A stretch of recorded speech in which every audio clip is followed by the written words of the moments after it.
Assalamualaikum warahmatullahi wabarakatuh.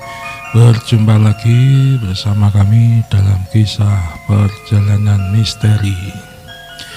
Bagi sahabat semua yang belum mensubscribe, silahkan klik tombol subscribe dan like-nya, serta nyalakan loncengnya demi kemajuan channel kita ini.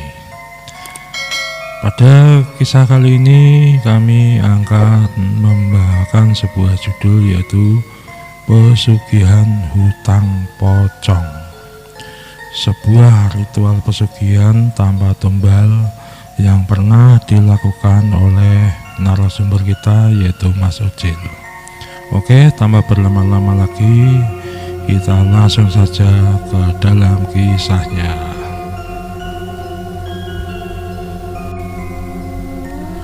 Malam itu Mas Ucil duduk termenung sambil melihat dagangan angkringannya yang masih banyak. Pikirannya kacau, hatinya hancur. Padahal malam itu malam minggu, yang dahulu di saat awal-awal buka angkringan, hampir tiap malam banyak orang-orang pada nongkrong untuk ngopi dan mainan game online. Apalagi kalau tiap malam minggu, pasti sangatlah ramai. Bahkan harus sampai membuka tikar tambahan sampai 5 buah tikar yang harus disiapkan. Biasanya kalau tiap malam minggu banyak anak-anak pada mabar game online. Tetapi keadaan sangatlah berubah ketika angkringan Mas Ucil libur kurang lebih selama 1 minggu. Begitu buka kembali, angkringannya menjadi sepi pengunjung. Sedari sore sampai sekitar pukul 11 malam, angkringan Mas Ucil hanya laku kurang lebih 5 gelas kopi dan es teh, sedangkan nasinya cuma laku 2 bungkus saja. Keadaan sepi kayak gitu sudah hampir sebulan lamanya, hingga modal dan tabungan dari Mas Ucil sudah habis untuk operasional jualan semua. Mas Ucil berpikir sangat keras, memutar otaknya demi mencari cara supaya angkringannya bisa ramai pembeli kembali seperti dahulu. Saking lelahnya berpikir, sampai akhirnya dia tertidur di samping gerobak angkringannya.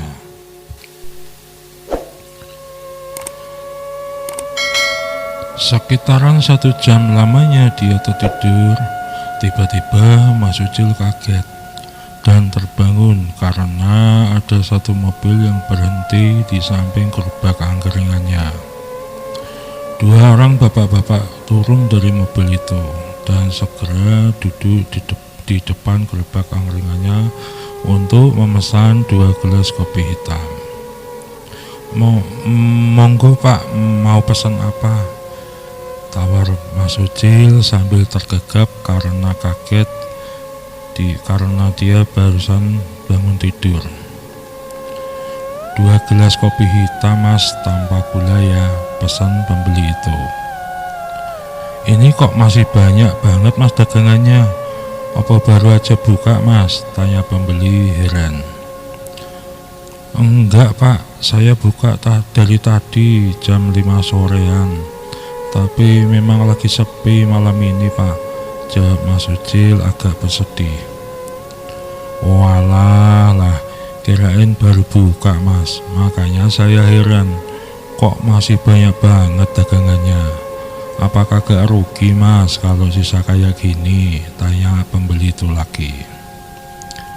Monggo Pak, ini pesanan kopinya. Ya kalau rugi secara langsung sih enggak Pak, tapi lama-lama juragan saya pasti marah dan mungkin saya nggak boleh ngambil dagangannya lagi karena ini semua setoran Pak, dan udah hampir sekitar sebulan terakhir ini angkringan saya ini sepi banget Pak, keluh Mas Ucil dengan bersedih.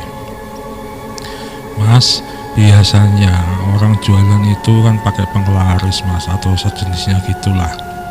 Apa masih nggak ikutan cari kayak gitu biar angkringannya rame lagi? Tanya pembeli menelisik. Maaf Pak, saya nggak pernah model-model kayak gitu. Saya mah ikhlas saja Pak, nerimo gitu Pak, jawab Mas Ucil lirih. Ya emang bener sih Mas, tapi kan rata-rata semua penjual pasti pakai penglaris. Kalau enggak ya kayak gini. Jujur aja Mas, saya juga seorang penjual. Saya terus terang jualan bakso Mas. Dulu saya biasa aja kayak Mas ini, tapi yaitu lama kelamaan warung saya kalah saing sama warung yang lain. Sampai akhirnya saya ketemu Eyang Suud. Beliau memberi sebuah ritual pesugihan tanpa tumbal, dan emang manjur kok Mas. Bahkan sampai saat ini usaha saya sudah berjalan sekitar 7 tahunan lah lamanya. Dan sekarang saya sudah mempunyai 3 cabang warung bakso. Terang pembeli itu serius. Masa pesugihan kok tanpa tumbal Pak? Tanya Mas Ucil penasaran. Ya emang kayak gitu Mas. Awalnya saya nggak percaya kayak Mas ini, tapi setelah saya jalani sampai saat ini nyatanya keluarga saya utuh, nggak ada yang mati jadi tumbal, dan usaha saya berjalan lancar sesuai harapan. Terang pembeli meyakinkan. Kalau masih nggak percaya, silahkan aja datang ke rumah Mbah Suud. Pasti nanti akan saya kasih alamatnya. Ini saya coba pesugihan untuk menarik pembeli angkringan ini ya. Tidak begitu lama pembeli itu komat kamit merapal mantra untuk memanggil pembeli supaya angkringan itu cepat habis dagangannya. Selang 10 menitan ada beberapa pembeli mulai berdatangan. Dan tidak begitu lama dagangan Mas Ucil habis, bahkan sampai nolak pembeli. Gimana Mas? Terbukti kan? Cukup 1 jam saja dagangan masih ludes terjual semua. Terang pembeli itu sambil tersenyum. Wah, bener-bener jos Pak. Kalau memang nggak pakai tumbal, saya mau Pak. Bolehlah saya minta alamat Mbah Suud. Nanti saya sowan ke sana Pak, pinta Mas Ucil dengan semangat. Kamu datang aja ke Kota P. Nanti kamu naik ojek, minta diantar ke rumah Mbah Suud.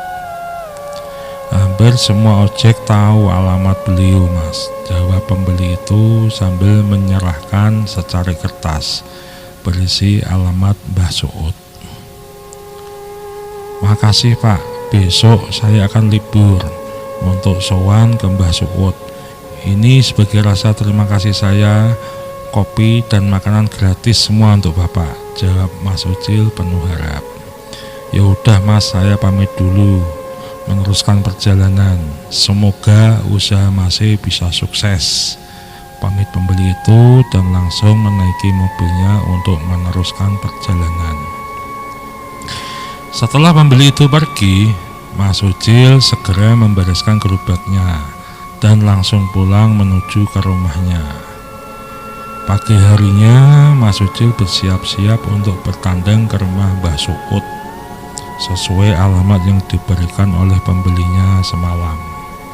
Singkat cerita, Mas Ucil sudah sampai di Kota P. Lalu dia mencari tukang ojek untuk mengantarkannya ke rumah Mbah Suud. Sekitaran 45 menitan, akhirnya ojek tersebut sampai juga di halaman rumah Mbah Suud. Setelah membayar ojek, Mas Ucil segera mengetuk pintu rumah Mbah Suud. Permisi Mbah, tok kula nuwun, jawab Mas Ucil dengan sopan. Monggo silakan masuk, jawab Mbah Suud sambil membukakan pintu.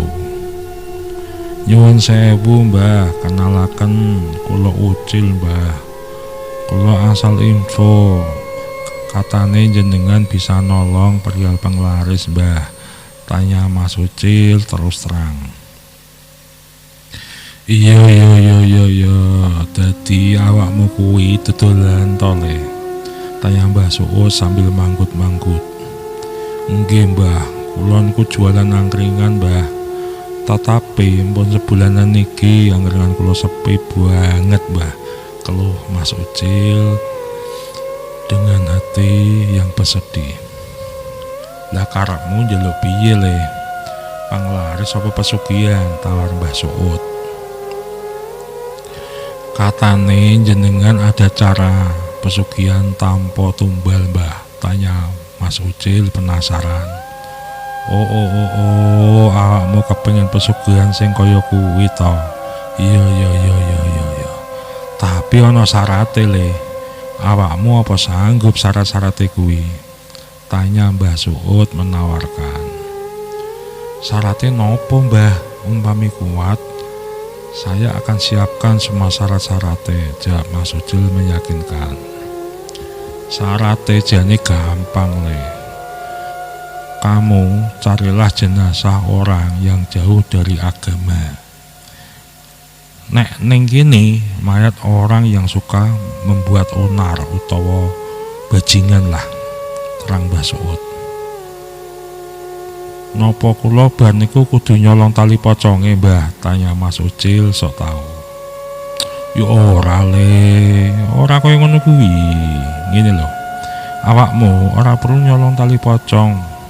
Sing penting kuwi awakmu golek mayit wong bajingan utawa gali. Bar kuwi awakmu melu ngrawat mayit kuwi.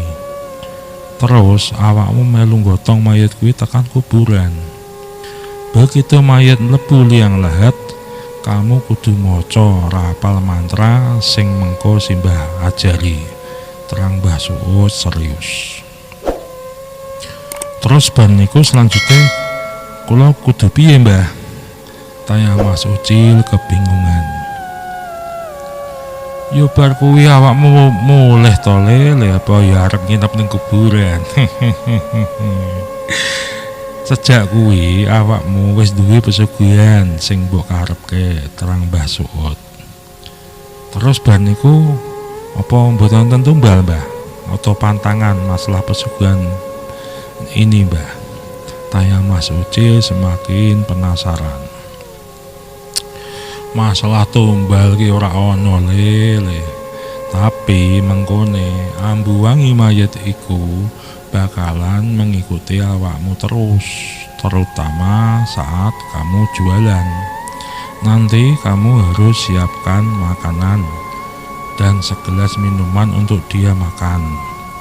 Sejak itu arwah mayat kuwi akan terus membantu kamu berjualan sebagai bayar hutangnya ke kamu sampai batas waktu yang kamu inginkan sesuai mantra nanti yang akan kamu baca, terang Mbah Suud panjang lebar. Kalau cuma bau sih nggak apa-apa, Mbah. Yang penting saya ndak lihat wujud pocong itu. Terus terang saya takut, Mbah.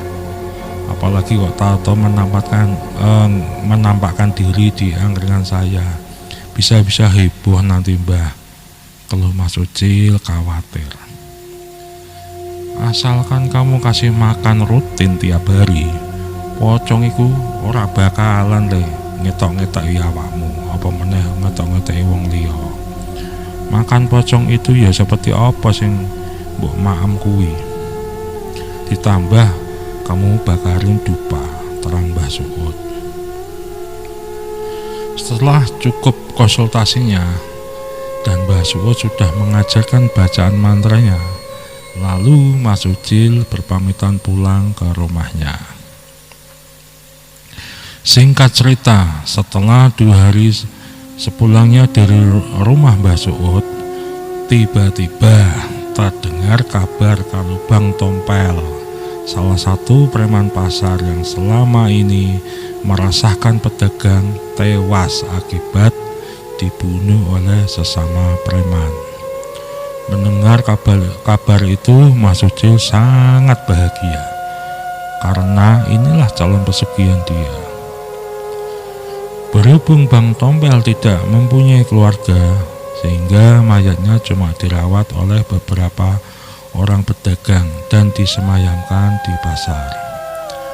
Melihat kejadian tersebut, Mas Ucil segera mengambil alih semua kebutuhan pemakaman mayat Bang Tompel. Dari menyiapkan lokasi makam bahkan sampai persiapan lain-lainnya.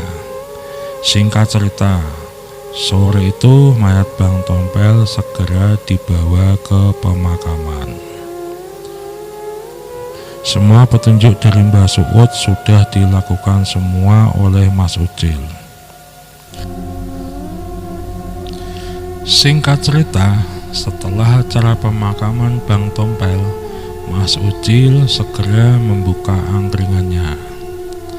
Tanpa disadari, belum sampai Mas Ucil selesai menyiapkan semua dagangannya, sudah ada beberapa orang pembeli yang datang untuk makan dan ngopi di angkringannya itu. Malam itu angkringan Mas Ucil sangat ramai sekali. Bahkan belum sampai jam 9 malam, semua dagangan Mas Ucil telah ludes habis terjual semua. Setelah semua dagangannya habis, Mas Ucil segera membereskan gerobak angkringannya. Setelah selesai beberes, Mas Ucil teringat akan pesan Mbah Suud kalau dia harus menyiapkan makan untuk pesugihan pocongnya itu. Disiapkanlah di belakang rumahnya satu piring nasi beserta lauk pauknya dan segelas kopi pahit. Dan tidak lupa dibakar pula 3 batang dupa. Setelah dupa terbakar, terciumlah bau minyak wangi yang dibalurkan di mayat Bang Tompel kemarin. Bulu kuduk Mas Ucil mulai meremang. Malam itu dia agak takut kalau tiba-tiba terlihat penampakan pocong dari Bang Tompel, pikirnya. Tetapi setelah ditunggu sampai dupa habis terbakar, tidak terlihat penampakan pocong Bang Tompel. Justru yang ada cuma bau wangi parfum Bang Tompel yang pelan-pelan mulai menghilang. Mas Ucil sangat yakin akan semua petunjuk Mbah Suud karena memang semuanya telah terbukti tanpa terkecuali. Bahkan tidak terlihat sama sekali penampakan pocong yang dikhawatirkannya selama ini. Besok harinya, Mas Ucil bersemangat untuk membuka angkringannya. Kali ini dagangannya dibanyakin. Dan malam itu dagangannya habis lebih awal. Sehabis isya semua dagangannya telah habis terjual semua. Dan ritual serta semua petunjuk pesugihan pocong dari Mbah Suud telah dilakukannya semua oleh Mas Ucil tanpa terlewat satupun. Minggu depannya Mas Ucil berniat membuka usaha angkringannya lebih awal. Yang tadinya buka pukul 5 sore, sekarang dia mulai membuka lebih awal, yaitu setelah adzan zuhur sekitar pukul 1 siangan. Angkringan Mas Ucil sudah mulai buka. Singkatnya, 1 bulan Mas Ucil memelihara pesugihan hutang pocong tersebut. Usaha yang digelutinya semakin sukses saja. Sampai akhirnya Mas Ucil mencari 2 orang untuk membantu menjalankan usaha angkringannya. Sebut saja Mas Boim dan Mas Kuntet. Mereka berdua yang mulai hari itu membantu usaha angkringan Mas Ucil. Dengan dibantu Mas Kuntet dan Mas Boim, usaha angkringan Mas Ucil semakin lama semakin ramai aja. Bahkan baru 3 jam buka sudah bisa menghabiskan 100 bungkus nasi.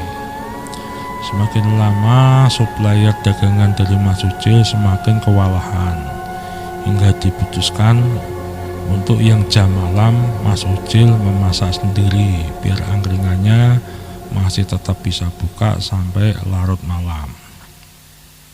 Sampai tibalah suatu hari, Karena Mas Ucil kelelahan melayani pembeli, dia kelupaan mengasih makan pocong peliharaannya itu. Malam itu, di saat dia tertidur, dia dikagetkan dengan suara lirih.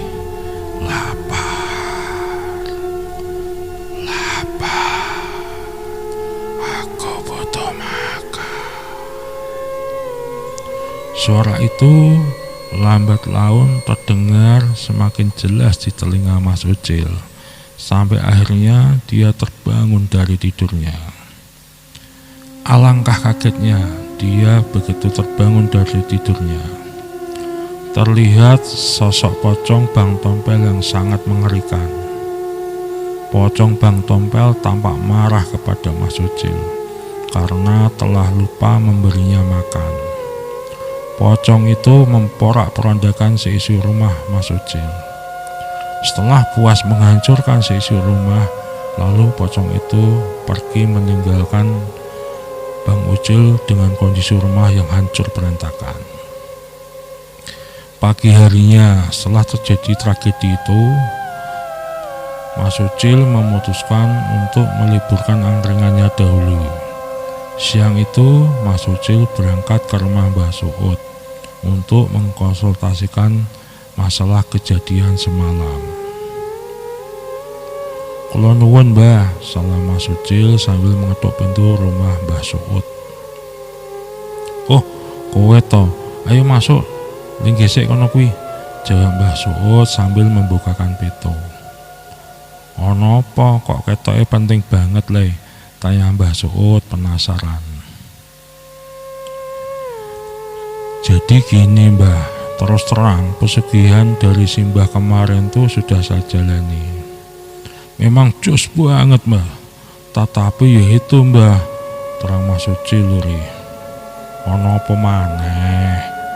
Pasti kamu lupa ya dan melanggar pantangan itu, tanya Mbah Suud tegas. Iya Mbah, saya tuh lupa ngasih makan pocong itu, jawab Mas Ucil lirih.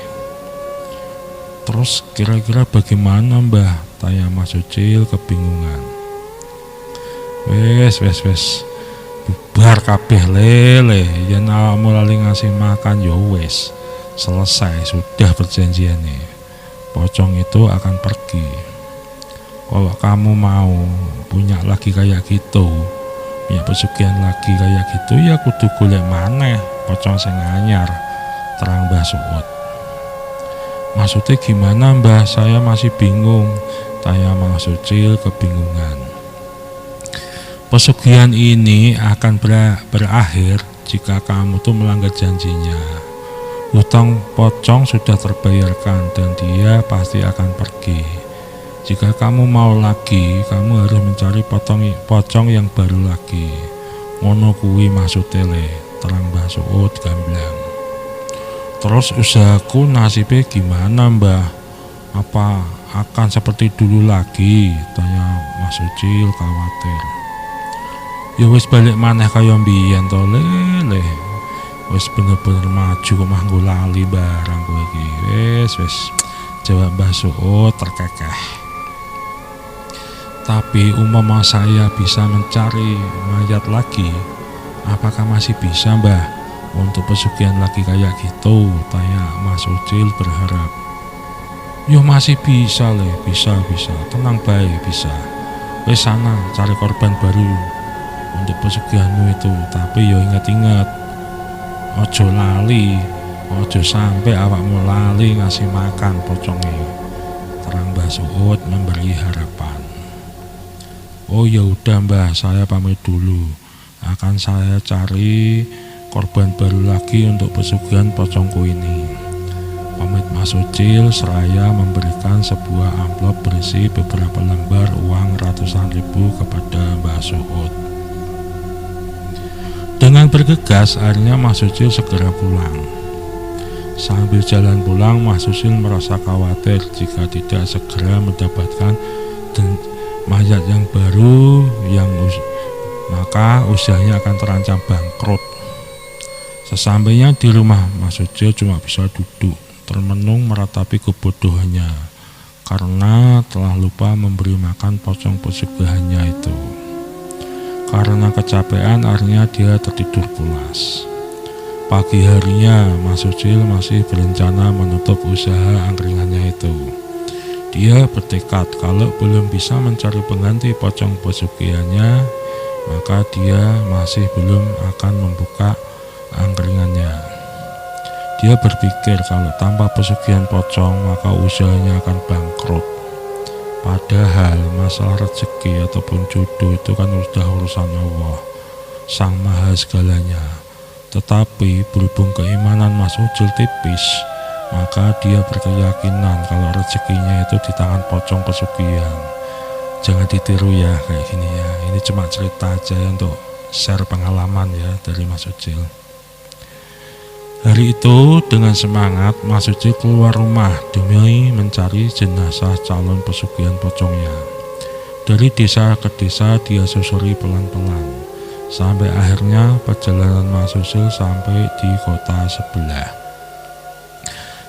Karena hari sudah malam dan badan letih, Mas Ucil memutuskan pulang ke rumahnya. Sekitaran 3 hari berselang, Mas Ucil mencari jenazah calon pesugihannya lagi. Akhirnya pucuk dicinta ulang pun tiba. Mas Ucil menemukan sebuah rumah gubuk di pinggir desa dekat tempat pengolahan sampah, yang terdengar suara tangisan seorang ibu. Dengan pelan dan hati-hati, Mas Ucil mendekati rumah gubuk tersebut untuk mencari tahu siapakah gerangan yang menangis itu. Setelah sampai di depan gubuk, Mas Ucil segera masuk dan dilihatnya seorang ibu yang lagi memangku seorang anak laki-lakinya berumur 2 tahunan. Dengan pelan, Mas Ucil bertanya kepada ibu itu kenapa menangis dan ada apa dengan anak laki-lakinya itu. Dengan terbata-bata, ibu itu bercerita kalau anaknya sakit panas dari kemarin. Berhubung tidak adanya biaya, maka ibu itu tidak bisa membawa anaknya periksa ke rumah sakit. Karena iba, Mas Ucil memutuskan untuk membantu ibu itu membawa anaknya berobat ke rumah sakit. Singkat cerita, anak ibu itu sudah sampai di rumah sakit dan langsung dirawat di IGD. Karena kelamaan atau telat penanganannya, maka nyawa anak ibu tidak bisa tertolong. Cuma 2 jam di IGD, anak itu langsung mengembuskan nafas terakhirnya. Pecahlah tangis ibunya. Dengan sabar, Mas Ucil menenangkan hati ibu itu dan segera mengurus jenazah anaknya. Tiba-tiba Mas Ucil teringat akan niatnya kalau dia sedang mencari pengganti pesugihan pocongnya. Dengan sigap, Mas Ucil mengurus jenazah anak itu dan segera diurus pemakamannya. Singkat cerita, Mas Ucil sudah melaksanakan semua ritual pesugihannya. Setelah selesai pemakaman, Mas Ucil memberikan beberapa lembar uang untuk ibu itu dan dia langsung pulang ke rumahnya. Sesampainya di rumah, Mas Ucil mulai merapal mantra pemanggil pesugihan pocongnya untuk memberinya makan sebelum besok diperintahkan kerja membantu usaha Mas Ucil. Keesok harinya, Mas Ucil membuka kembali usaha angkringannya. Seperti hari-hari sebelumnya, usaha angkringan Mas Ucil ramai sekali, bahkan lebih ramai dari sebelumnya. Bahkan akhirnya esok harinya Mas Ucil mencari tenaga tambahan yang akan membantunya, karena rencananya dia akan membuka cabang di kecamatan sebelah. Akhirnya ada 4 orang yang melamar kerja di tempat Mas Ucil. Singkatnya, Mas Ucil sudah membuka cabang baru di kecamatan sebelah. Bahkan sekarang angkringannya sudah mulai buka pukul 9 pagi. Dari hari ke hari usaha Mas Ucil semakin sukses saja. Bahkan sampai sekarang angkringannya sudah memiliki 5 cabang. Dan menurut pengakuannya sampai sekarang dia sudah memiliki 2 buah makhluk pocong yang selalu membantunya sampai saat ini. Itu tadi kisah dari Mas Ucil yang menjalankan pesugihan hutang pocong dan sampai sekarang masih dia pelihara. Ya, yang penting jangan ditiru ya kayak gitu. Ini cuma untuk share cerita aja ya untuk sahabat semua, dan semoga bisa diambil sisi positifnya dan dibuang sisi negatifnya, dan semoga bisa menghibur sahabat semua. Akhirul kalam, wassalamualaikum warahmatullahi wabarakatuh.